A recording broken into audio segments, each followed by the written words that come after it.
Meus irmãos, que a presença do Cristo invada os nossos corações, nos envolvendo no seu amor, na sua misericórdia. Hoje nós estamos aqui para fazer as nossas reflexões, à luz da doutrina espírita no Evangelho de Jesus.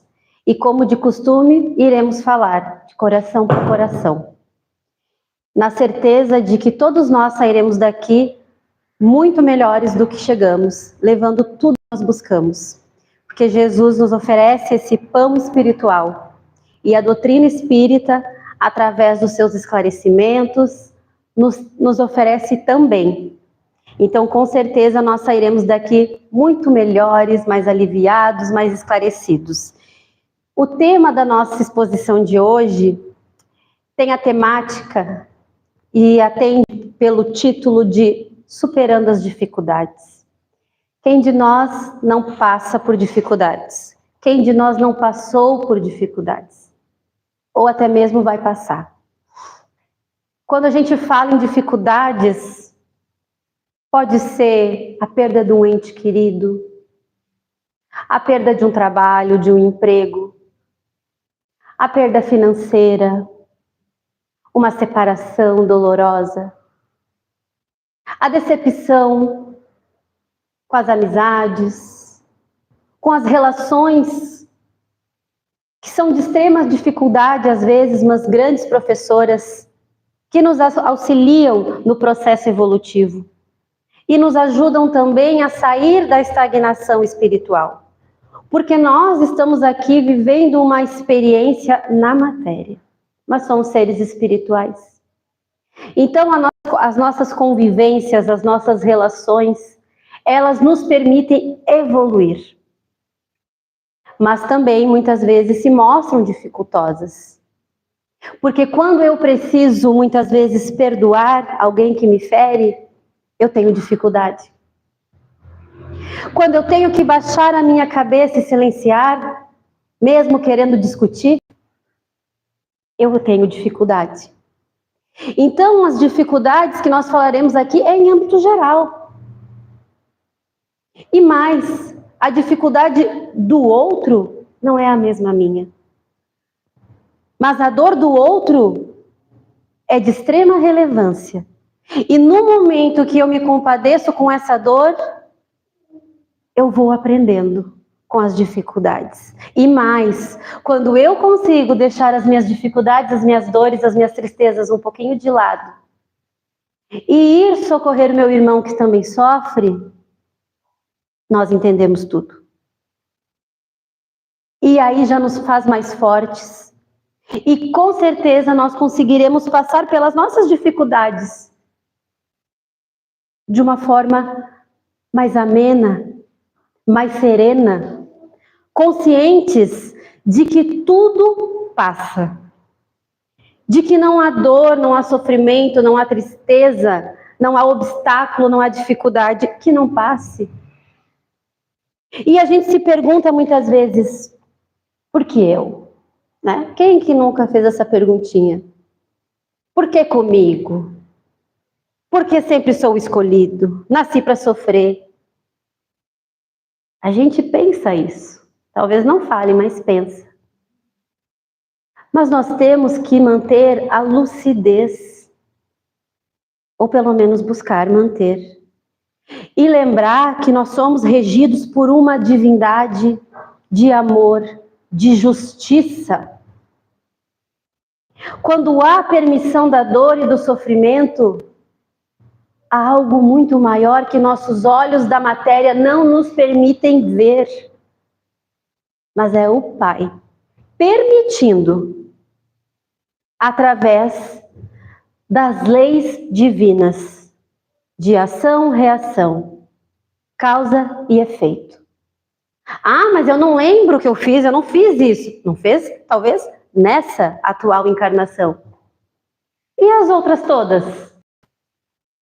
Às vezes nós somos poupados em outras encarnações nossas porque ainda não temos condições de reparar males que provocamos.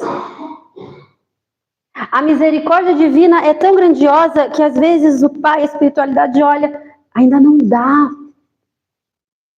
Eu ainda não posso permitir que o meu filho passe por isso, porque talvez ele não consiga. E às vezes chega um momento, agora dá.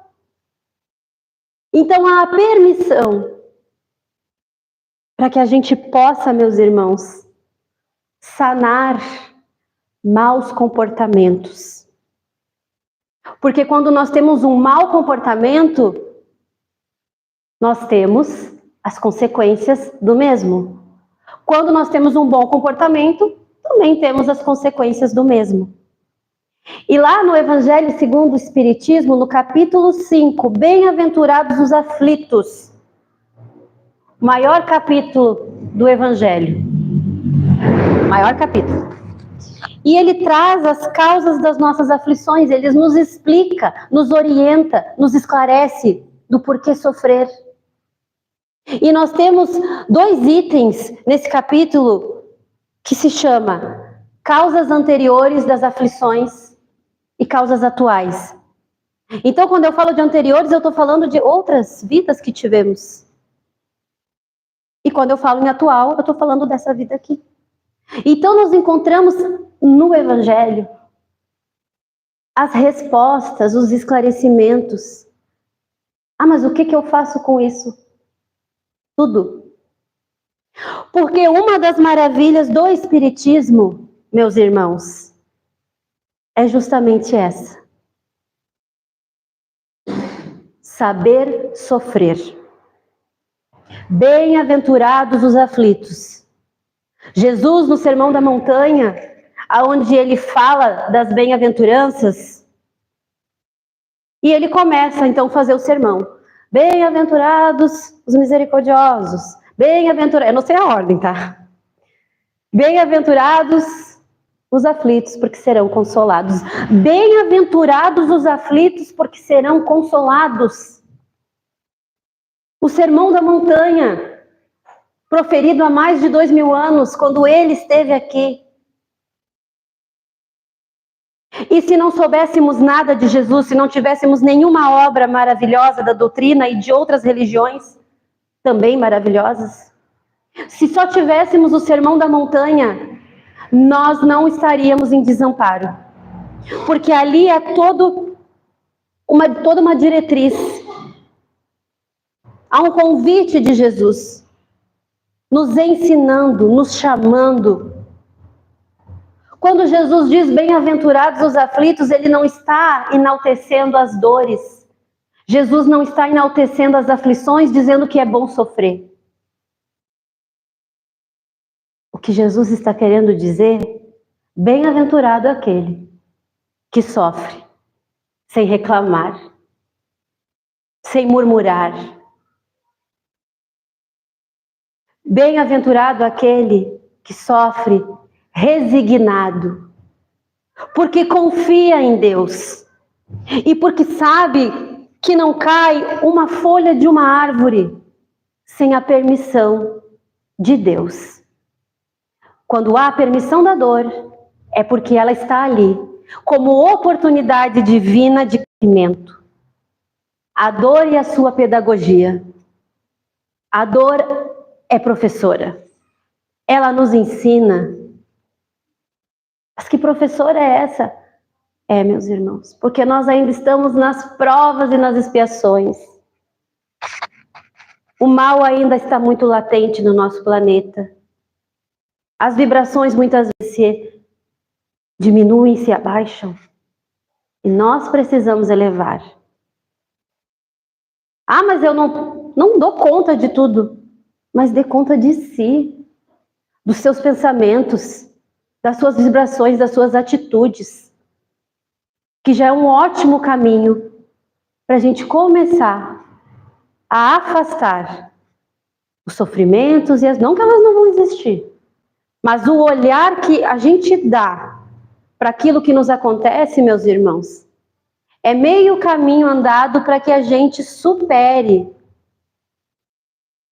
e supere de uma forma digna. Ah, mas eu estou sofrendo muito. Jesus também sofreu. Ah, mas eu estou passando por uma provação que é muito doída. Jesus também passou. Ah, mas eu tive uma perda que eu não consigo nem me recuperar. Jesus teve várias perdas. E se manteve em pé de forma digna. E terminou, como eu cito em várias exposições, numa cruz. E numa cruz vergonhosa. Mantendo dignidade jamais vista. Se falando em sofrimento. Ele é o consolo das nossas vidas. Porque nenhum de nós aqui sofrerá mais que Jesus. Não tem, não existe. Nenhum sofrimento nosso chegará perto do dele, porque ele é a perfeição. Veio aqui, jamais errou, jamais pecou. Veio aqui para falar de amor e recebeu o ódio. Veio aqui para trazer a paz e teve a guerra, a injustiça, a violência. E nos amou. Nos amou infinitamente.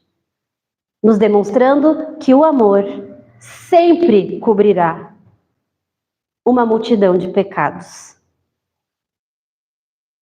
Então, meus irmãos, Deus, quando permite as nossas dificuldades, as nossas provas, não escolhe através do unidunité. Ele não escolhe aleatoriamente. Ah, eu acho que a Karine vai sofrer, vou enviar as dificuldades, as provas, coisas, tudo para ela, porque é para ela. Claro que é para mim. Porque se veio, é para mim. Porque não há erro no endereço. Não há erro no endereço. E eu costumo dizer que quando a dor nos visita, e quando eu falo dor, é tudo que nos machuca, nos entristece, nos traz dificuldade. É como uma visita. Uma visita de honra que a gente bota à mesa, a melhor toalha. Ah, mas eu vou fazer isso com uma coisa ruim. Só que é essa coisa ruim que vai nos fazer crescer, nos fazer evoluir. É aprender com ela. É sair melhor nas dificuldades. Claro que isso é um exercício. A gente vai passar por várias dificuldades e talvez a gente fracasse, outras não. Mas o mérito está em tentar. Em dar o meu melhor. Ah, mas o outro me feriu. Importa que eu não feri. Ah, mas o outro me falou um monte de coisa, um monte de desafio, mas eu não falei. Toda vez que eu silencio diante de uma mentira, de uma injúria, de uma discussão, eu me elevo. O outro, cabe a ele, é um acerto individual. A espiritualidade é sábia, nos permite a dor, para que a gente possa sanar as consequências dos nossos atos. E é tão maravilhosa que passa junto com a gente. É tão maravilhosa que passa junto com a gente. Lembram daquele poema, não sei se vocês conhecem, Pegadas na Areia? Já ouviram falar? A pessoa estava caminhando na praia e ficava a marca das suas pegadas na areia. E ao lado dela estava Jesus caminhando. E ela observou que nos momentos de dificuldade, nas maiores dores, ela olhava e não enxergava as pegadas de Jesus, só enxergava um par de pegadas. E ela questiona, mestre, por que me abandonaste nas maiores dificuldades? Nos momentos de maior dor, eu só enxerguei um par de pegadas na areia. E Jesus responde, minha filha, é nessa hora E é nesse momento que eu estavas a te carregar no colo. E o par de pegadas que enxergastes eram os meus. Acredito que defina exatamente o que é passar pelas dificuldades. É passar com Ele. É atravessar a escuridão, os dias mais sombrios, com Ele. Jesus esteve aqui. Ele sabe das nossas dificuldades, das nossas dores. E nenhum de nós precisa suportar, seja o que for, sozinhos. Porque nunca estamos sozinhos. Porque temos nossos amigos do plano espiritual junto de nós. Mas é que muitas vezes nós não conseguimos, nós não paramos, nós não silenciamos, nós não erguemos uma prece, não erguemos ao alto, pedindo o socorro. Porque somos ainda homens de pouca fé. E precisamos fortalecê-la. Ah, mas às vezes a dor é tão forte e eu não consigo nem orar. Então canta. Coloca uma música que faça sentido, que tenha uma mensagem edificante e canta. Ah, eu não consigo orar, mesmo decorado. Não sai que saia 3 palavras, Deus ajuda. É uma prece, quando feita do coração. Socorro é uma prece. Mas se entrega a esse mecanismo que não existe rico, pobre,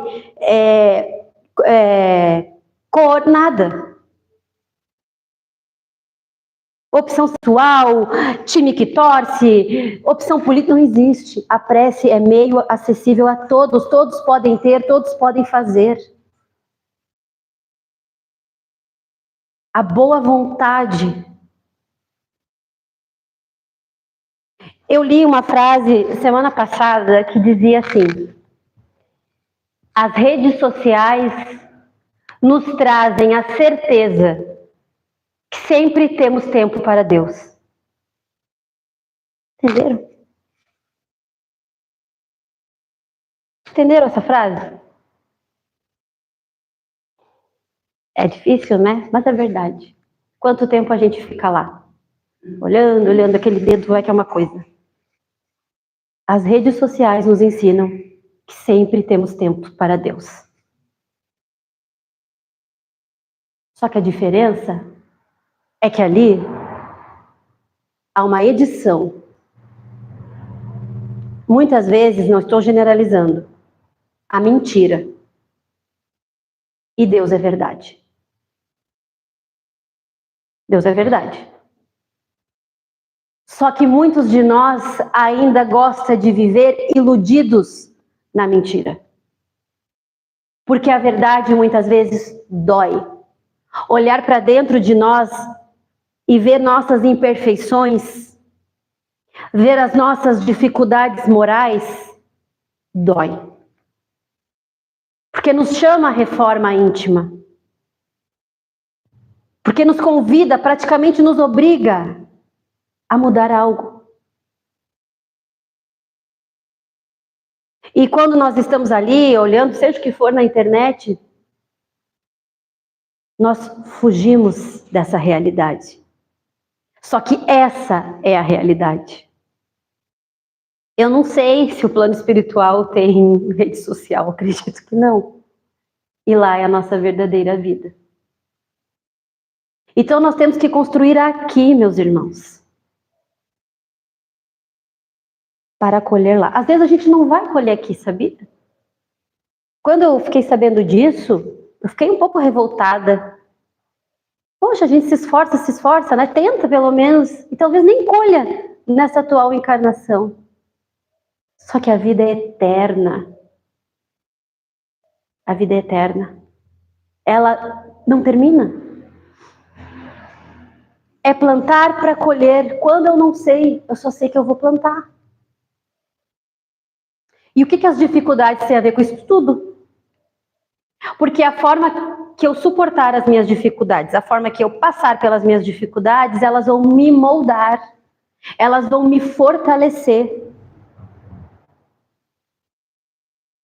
E quando nós retornarmos à casa do Pai, nós vamos chegar lá com certeza, com um crescimento moral e espiritual muito maior, que é o que a gente leva. Os dias difíceis, meus irmãos, eles nos ensinam que fé é coisa de gente corajosa. Fé é coisa de gente corajosa. As dificuldades nos convidam a caminhar. Caminhar. E não pode ser para trás, tá? Tem que ser para frente. Caminha, que o caminho abre. É como se, num linguajar simples, faz alguma coisa. Faz alguma coisa. Nós gostamos muitas vezes de nos vitimizar, de ter pena de nós e achar que somos os maiores sofredores do mundo. Só que não há vítimas, não há vítimas. É quando eu ressignifico aquilo de ruim que me fizeram. É quando eu percebo e tenho a certeza de que o mal que me aconteceu, que me ocorreu, não me define. Eu não sou definida por aquilo que fizeram comigo ou até mesmo aquilo que eu fiz comigo, porque eu posso mudar. Eu posso mudar. Em uma palestra de Haroldo Dutra Dias, ele disse algo que me tocou profundamente. Ele disse que através de uma prece, nós podemos expor para a espiritualidade. E nós podemos fazer combinações e tratos com a espiritualidade. Sabe quando dizem assim, era para perder o braço todo e perdeu só o dedinho? É mais ou menos assim. Quando eu me proponho, quando eu me coloco à disposição do trabalho no bem, de realizar a minha reforma íntima, de sair do eu, e ir para o nós, porque o grande segredo é esse. Sair do eu e ir para o nós. A espiritualidade vai atenuando, vai diminuindo, vai vendo, vai observando. Olha, mas a Karine mudou. Talvez ela não precise passar por tal situação, porque olha, ela aprendeu de outra forma. E ela vai modificando. E ele diz que o nosso planejamento reencarnatório pode ser mudado completamente quando há a verdade, a sinceridade em mudar.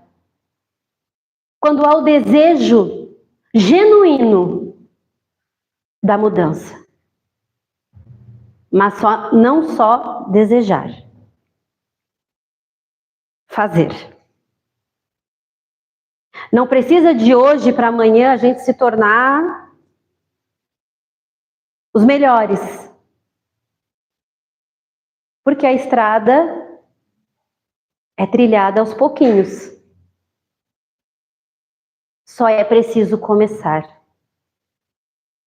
Estamos falando de um Deus de paciência.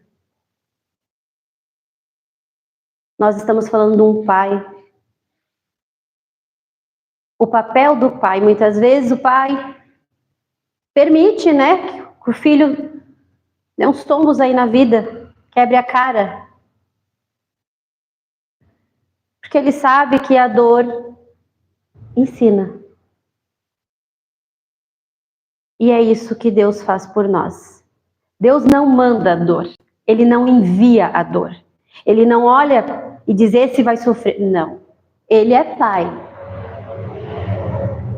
E Ele permite que nós aprendamos com os nossos erros. Mas como um bom Pai, Ele está de braços abertos para nos socorrer. Nas nossas maiores dores, nos dissabores da vida, é Ele, é o nosso Mestre, que nos abraça. Aquele que colocou cada estrela do firmamento. Aquele que sabe o nome e o formato de cada estrela. Que as chama pelo nome. O que Ele não faz por nós. Deus sabe o nome de cada um de nós. No nosso planeta, 7, 8 bilhões de habitantes, Deus, Jesus, conhece a voz de cada um de nós. Nos chama pelo nome. Então, imagina se não iremos receber o socorro. Fiquemos firmes, com coragem nas dificuldades. Porque dentro do nosso barco, nós temos o Mestre, nos orientando com a sua bússola divina. Mas é preciso que a gente reme. Nós precisamos remar este barco. Porque Jesus está lá dentro, meus irmãos. Deus, nosso Pai, lembrem-se sempre que não importa quanto a escuridão se faça, Deus sempre deixará uma luz acesa para você. Deus sempre deixará uma luz acesa para cada um de nós. E ela vem por meios que a gente muitas vezes desconhece. Olhos de ver, ouvidos de ouvir. Às vezes é uma música. Às vezes é a palavra de uma pessoa que você não conhece. Às vezes é um amigo que te valoriza muito mais do que você mesmo. O colo da família. Um poema. A luz que Deus acende para nós vem de várias formas. Mas reforço que nós precisamos ter olhos de ver e ouvidos de ouvir. E no seu evangelho também nós temos lá: pedi e obtereis. Eu quero que Deus me ajude, mas eu nem sequer peço. Ah, mas Deus sabe o que eu estou sentindo? Claro que sim. Mas eu preciso me colocar disponível também para essa ajuda. Porque às vezes a gente está tão focado, se vitimizando, com raiva, achando que somos vítimas do mundo, que a gente não dá nem o acesso para a ajuda chegar. Pedi e obtereis, ajuda-te, que o céu te ajudará. Mas não é sentado no sofá, não é deitado na cama. Para isso tem hora, tem momento. Não é olhando para o teto e dizendo: meu Deus, que vida horrível que eu tenho. Levanta e faz. A gente tem que entender, e mesmo que seja duro, aqui não é um parque de diversões. Não foi para Jesus. Não foi para Jesus. Lá no Livro dos Espíritos nós temos a questão, eu não me lembro o número, sou péssima para gravar os números, mas tem lá que o Kardec faz a pergunta, né? Qual guia e modelo para toda a humanidade? E os Espíritos respondem para Kardec que esse guia, que esse modelo é Jesus. Então eu estou falando da perfeição. Eu estou falando do guia e do modelo. Eu estou falando do governador do planeta. Se ele veio em missão sacrificial E como nós, né, como eu falei aqui, recebeu a cruz e toda aquela história que a gente já conhece muito bem. E nós? Claro que nós vamos ter momentos bons, felizes, alegres, e temos que desfrutar muito disso. Porque isso é muito bom. Isso dá um gás, um combustível para que a gente siga. Mas também não reclamar quando as dificuldades nos visitarem. Porque é muito difícil aqueles que só vivem de sombra e ar fresco. Às vezes, meus irmãos, a gente olha a grama do vizinho, vê aquela grama bem verdinha, e olha a nossa, todo queimado, todo esburacado. A gente não sabe a fundo o que se passa com cada um. Então nós não podemos fazer este julgamento e achar que a vida do outro é perfeita. Às vezes a que custo? Que se demonstra uma vida perfeita. O que é uma vida perfeita? Há momentos que eu já pensei que a vida perfeita era viver em festas, em baladas. Mas aí a vida me puxou e me... Não é. Não que não seja bom fazer uma festa com os amigos, rir, brincar. Só que não é isso só. É muito mais. O espírito se alimenta da caridade que nós aprendemos aqui nessa casa, nas casas espíritas e nas outras religiões também. O espírito precisa do estudo, que lhe traz alimento. Os tratamentos, as exposições, as palestras, o passe que fortalece, a prece, como já falamos, é alimento espiritual. E são mecanismos que nos ajudam a vencer as dificuldades. E nós temos esses recursos disponíveis dentro da doutrina que nos acolhe. E mais, meus irmãos, outra maravilha do Espiritismo é que ele nos diz que toda dor, toda luta, toda prova tem data certa para acabar. Ninguém aqui também está designado a sofrer para sempre. Ninguém. O Espiritismo nos traz esclarecimento. Nós não vamos encontrar em nenhuma obra séria da doutrina que esteja escrito: o espírita não sofre, o Espiritismo tira a dor, livra da dor. Nós não vamos encontrar. O que o Espiritismo faz por nós é nos livrar do desespero da dor, da revolta, da inconformação. Por quê? Porque nos esclarece, porque é conhecido como a doutrina consoladora e esclarecedora. E quando a gente sofre com conhecimento de causa, vai ter dor, vai ter lágrima, vai ter tristeza, vai. O Espiritismo, ele não é alheio à dor. Inclusive, nós temos uma obra, se eu não me engano, é Religião dos Espíritos, o nome, que tem uma mensagem que fala sobre a morte, sobre a perda, né, de um ente querido.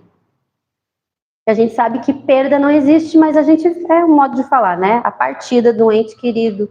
E nessa mensagem, se eu não me engano, é Emmanuel que disse, tá, que nada é mais sofrido e mais dolorido do que se deparar com um coração querido, do que se debruçar sobre um coração amado que partiu. Nada é mais dolorido, ele nos traz. Então não há em nenhum momento o menosprezo à dor. O que há é o esclarecer da dor. E aí nos dá uma serenidade. A saudade, a tristeza, a lágrimas, como eu falei. Mas não há vitimismo, não há inconformação. Isso é uma das maravilhas dessa doutrina. Essa é uma das minhas histórias preferidas e ela está muito bem retratada de uma forma muito emocionante nessa série maravilhosa chamada The Chosen. Já ouviram falar? E eu me repito nessa história porque realmente ela tem um significado muito profundo.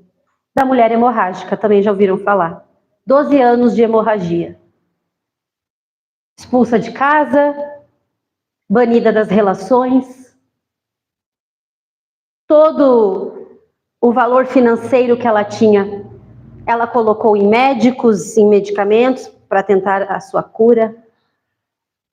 Chamada, né, de impura, de suja, porque naquele tempo, né, as mulheres ainda, não que hoje não aconteça, mas enfim, passavam por grandes dificuldades.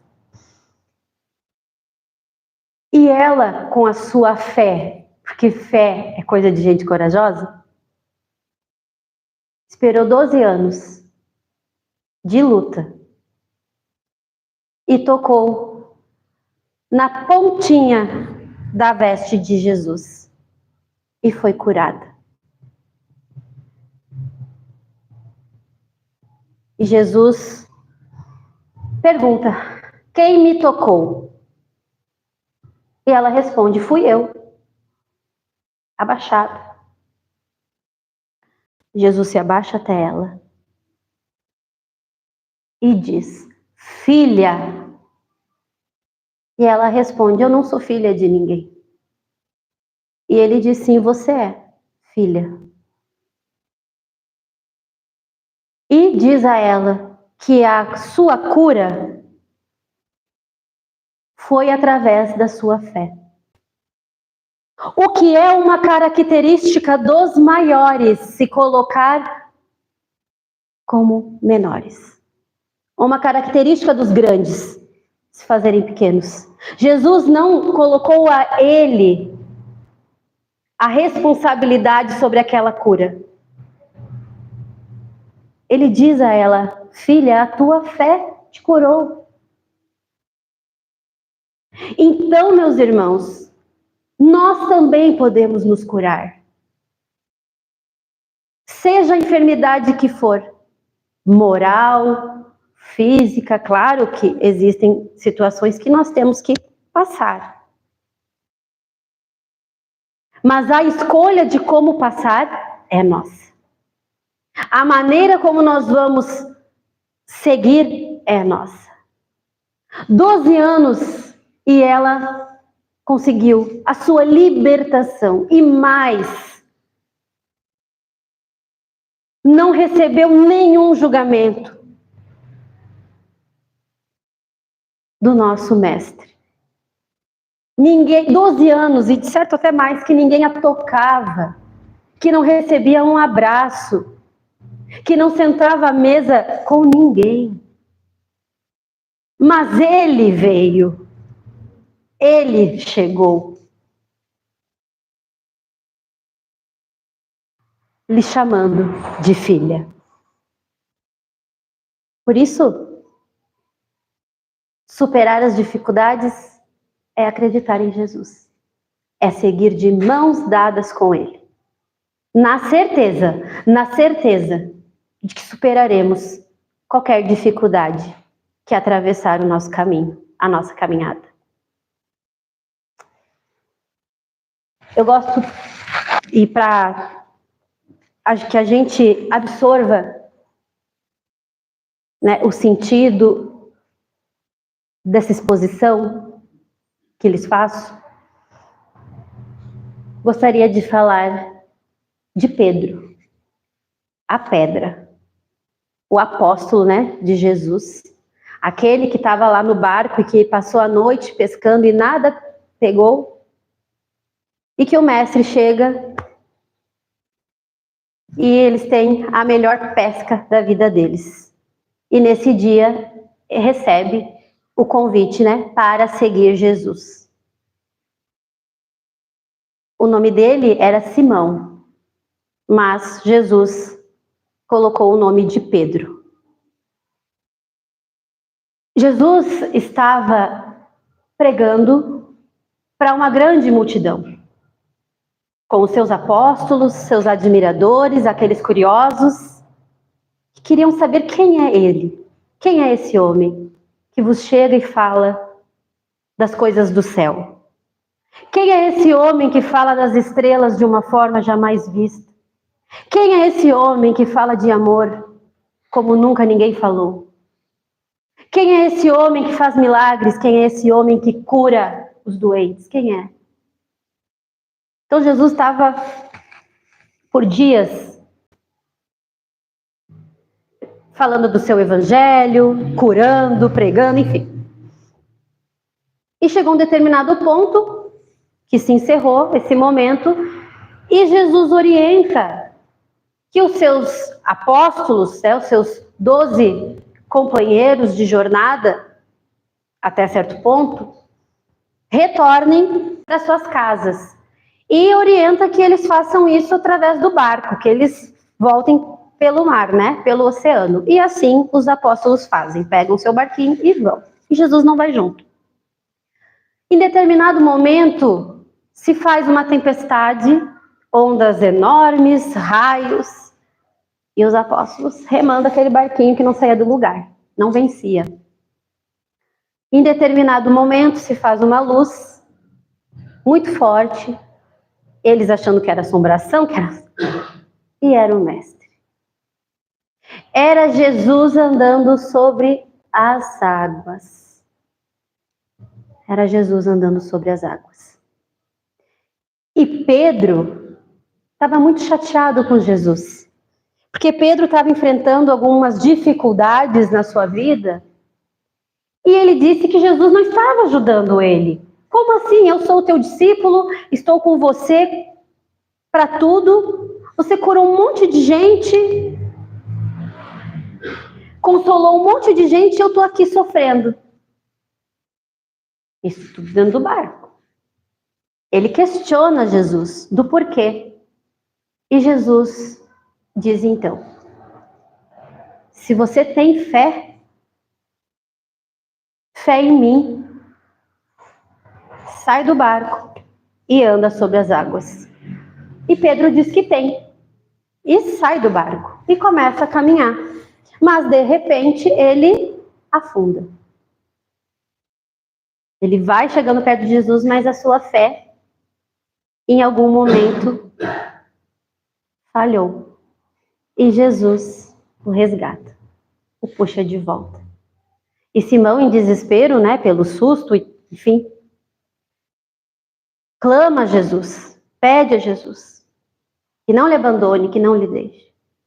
E Jesus diz a Pedro, não tire os olhos de mim. Não importa o que aconteça, Pedro, não tire os olhos de mim. Isso, meus irmãos.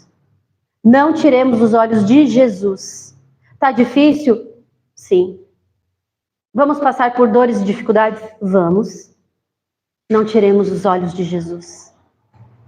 No seu evangelho, nos seus ensinamentos, não tiremos os olhos de Jesus em nenhum instante. Porque sem Ele, nos enfraquecemos e com Ele somos fortes para seguir. E Pedro, então, aprende. E Jesus diz a ele, eu permito as dores para que você cresça diante dela. Porque tenho algo para ti, tenho algo maior para ti. E preciso que sejas fortalecido. E ele diz, isso também está retratado nessa série. Tenho grandes coisas para ti, Pedro. Simão. Jesus diz isso a ele. Mas preciso que sejas forte. E a dor, a dificuldade nos faz forte. De alguma forma, ela nos fortalece. Mesmo que em primeiro momento, na cegueira, nós não consiga enxergar. E Simão, então, Pedro, muda a sua visão e se fortalece diante das suas dores e das suas dificuldades. Já me encaminhando para o final, meus irmãos, numa reflexão que fiz hoje. Às vezes a gente reclama, tem que pegar um ônibus, que o ônibus está lotado, e é ruim mesmo, está cansado. Jesus andou quilômetros e quilômetros e quilômetros incontáveis para levar o seu evangelho. A gente reclama do frio, que essa semana está fazendo frio, né? Ele andava só com uma túnica. Não só ele, seus apóstolos, as pessoas daquela época. Mas ele é o nosso exemplo maior, né? A gente reclama, às vezes, do sapato que dói, que aperta. Ele andava só com uma sandália. A sua casa era a rua, porque nem casa ele tinha. É rei e podia ter nascido no berço de ouro, mas escolheu a manjedoura, nos trazendo o significado de humildade. Isso é reflexão pura, para que a gente permita que entre no nosso espírito, nos nossos pensamentos e resulte nas nossas atitudes. Já finalizando, eu gosto sempre de trazer no final das minhas exposições uma música, um poema, uma música que é um poema. E como a gente falou de escuridão, das ondas, do barco, essa música diz assim: o vento sopra forte, a tempestade cresce, o barco balançando de um lado para o outro, as ondas se enfurecem e Jesus está em silêncio, e isso me apavora. O mestre está dormindo em meio à tempestade. O que será de nós agora? Só que Jesus responde. Ele responde esse questionamento, dizendo: eu permiti o vento para te ensinar. Por que estás com medo? Se é só confiar. O barco não afunda se eu não mandar. E se eu quiser, tu andas sobre o mar. E se eu quiser, tu andas sobre o mar. Sabe como que ele quer? Que a gente tenha confiança, que a gente tenha fé, que a gente tenha coragem, que a gente tenha resignação, resiliência, aceitação. E aí, nós andaremos sobre o mar. E passaremos a tempestade. E venceremos as dificuldades. E assim como Pedro, assim como a mulher hemorrágica, assim como tantos nomes, como Chico Xavier, como Irmã Dulce, como Madre Teresa, andaram sobre o mar, porque não desistiram e fizeram de Jesus seu alicerce para suportar as dificuldades e as provações, que não foram poucas, a que eles receberam. Agradeço a paciência de todos e a compreensão, e que Jesus nos abençoe, que assim seja.